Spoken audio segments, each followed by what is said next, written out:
నెలల తరబడి కొనసాగుతున్న అమెరికా ఇరాన్ ఘర్షణలకు ముగింపు పలికే దిశగా కీలక పరిణామాలు చోటు చేసుకుంటున్నాయి.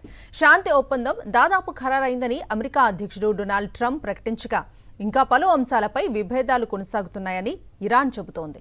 ప్రపంచ చమురు రవాణాకు అత్యంత కీలకమైన హార్మోజ్ జలసంధి, ఇరాన్ అణు కార్యక్రమం, ఆంక్షల ఎత్తివేత వంటి అంశాలే ఇప్పుడు చర్చల కేంద్రంగా మారాయి. అసలు ఒప్పందంలో ఏముంది? ఇరాన్ అభ్యంతరాలు ఏమిటి? Let's watch the story. America Iran మధ్య శాంతి ఒప్పందానికి మార్గం సుగమమవుతోందని అధ్యక్షుడు డొనాల్డ్ ట్రంప్ ప్రకటించారు. ఒప్పందానికి సంబంధించిన ప్రధాన అంశాలపై ఇప్పటికే అంగీకారం కుదిరిందని, తుది ప్రకటన త్వరలోనే వస్తుందని తెలిపారు. ఈ అవగాహన ఒప్పందం ద్వారా హర్ముజ్ జలసంధిని తిరిగి తెరవడంతో పాటు అమెరికా ఇరాన్ యుద్ధానికి అధికారిక ముగింపు పలికే ప్రక్రియ ప్రారంభమవుతుందని వెల్లడించారు.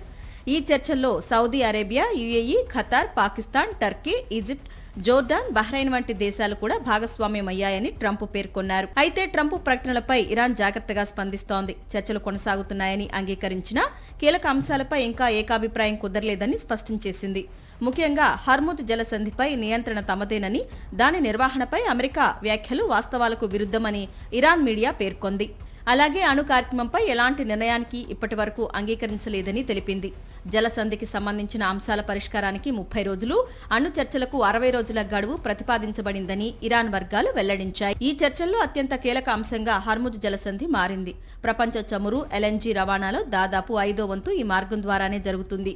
యుద్ధం ప్రారంభమైన తర్వాత ఇరాన్ నౌకల రాకపోకలను అడ్డుకోవడంతో ఈ మార్గం దాదాపు మూతపడింది. దానికి ప్రతిగా అమెరికా ఇరాన్ పోర్టులపై నిర్బంధ చర్యలు చేపట్టింది. ఇప్పుడు ఈ జలసంధిలో ఎలాంటి ఆంక్షలు లేకుండా నౌకలు ప్రయాణించాలని అమెరికా కోరుతుండగా, తమ సార్వభౌమ హక్కులను కాపాడుకుంటామని ఇరాన్ చెప్తోంది. దీంతో హర్ముజ్ అంశమే శాంతి ఒప్పంద భవితవ్యాన్ని నిర్ణయించే కీలక అంశంగా మారింది.